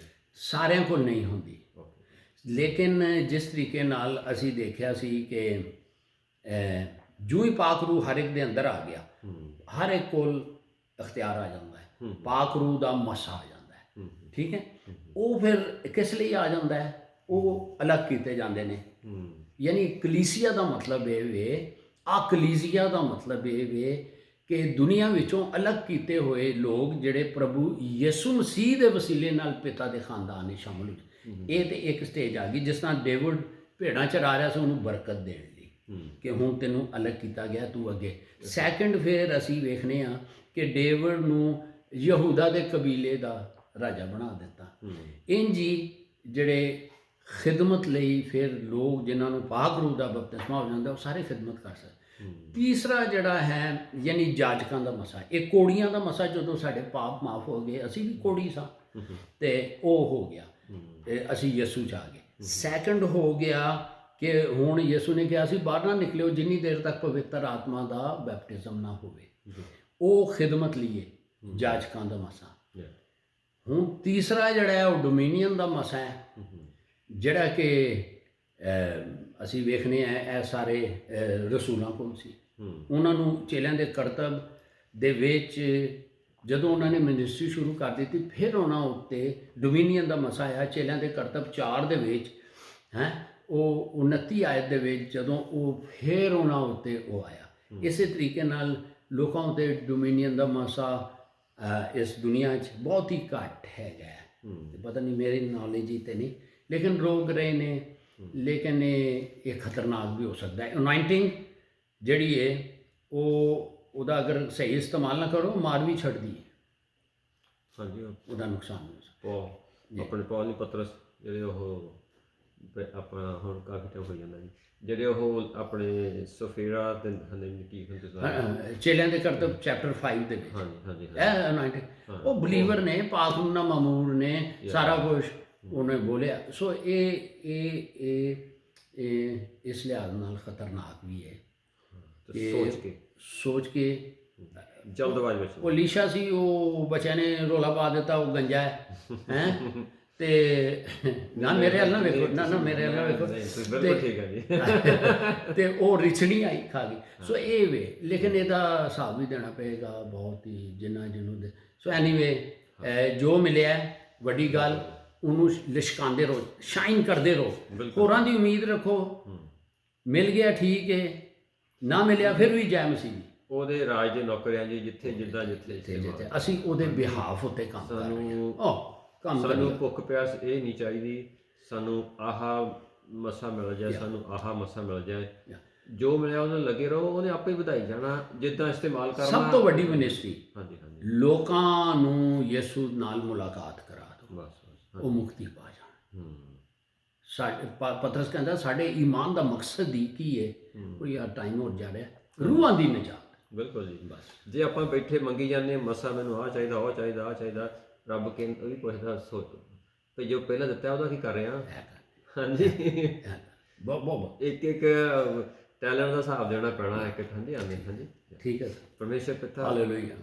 ਆਪਨੇ ਸਾਨੂੰ ਜੋ ਵੀ ਟੈਲੈਂਟ ਦਿੱਤੇ ਹਨ, ਜੋ ਵੀ ਤੋਹਫੇ, ਜੋ ਵੀ ਅਨੋਇੰਟਿੰਗ, ਜੋ ਵੀ ਦਿੱਤਾ ਹੈ, ਅਸੀਂ ਉਸ ਨੂੰ ਇਮਾਨਦਾਰੀ ਦੇ ਨਾਲ ਇਸਤੇਮਾਲ ਕਰੀਏ ਔਰ ਉਸ ਦੇ ਵਿੱਚ ਵਾਧਾ ਕਰੀਏ। ਪਰਮੇਸ਼ਰ ਪਿਤਾ ਆਪ ਦਾ ਸ਼ੁਕਰ ਕਰਦੇ ਹਾਂ ਕਿ ਆਪ ਨੇ ਸਾਨੂੰ ਚੁਣਿਆ ਔਰ ਅਸੀਂ ਆਪ ਜੀ ਦਾ ਮਕਸਦ ਸਾਡੀਆਂ ਜ਼ਿੰਦਗੀਆਂ ਦੇ ਵਿੱਚ ਪੂਰਾ ਹੋਵੇ ਪਰਮੇਸ਼ਰ ਪਿਤਾ, ਔਰ ਆਪ ਦਾ ਨਾਮ ਜਲਾਲ ਪਾਵੇ ਪਰਮੇਸ਼ਰ ਪਿਤਾ। ਆਪ ਦੇ ਰਾਜ ਦੇ ਲਈ ਜਿੱਥੇ ਜਿੱਥੇ ਵੀ ਸਾਨੂੰ ਜਿਸ ਨੂੰ ਵੀ ਜਿੱਥੇ ਵੀ ਇਸਤੇਮਾਲ ਕਰਨਾ ਹੈ, ਜੋ ਆਪ ਦਾ ਮਕਸਦ ਹੈ, ਉਸ ਮੁਤਾਬਕ ਅਸੀਂ ਚੱਲੀਏ ਪਰਮੇਸ਼ਰ ਪਿਤਾ। ਔਰ ਆਪ ਦੇ ਵਚਨ ਨੂੰ ਫੈਲਾਉਣ ਦੀ ਭੁੱਖ ਪਿਆਸ ਪਰਮੇਸ਼ਰ ਪਿਤਾ, ਆਪ ਦੇ ਨਾਮ ਨੂੰ ਉੱਚਾ ਕਰਨ ਦੀ ਭੁੱਖ ਪਿਆਸ ਸਾਡੇ ਅੰਦਰ ਬਣੇ।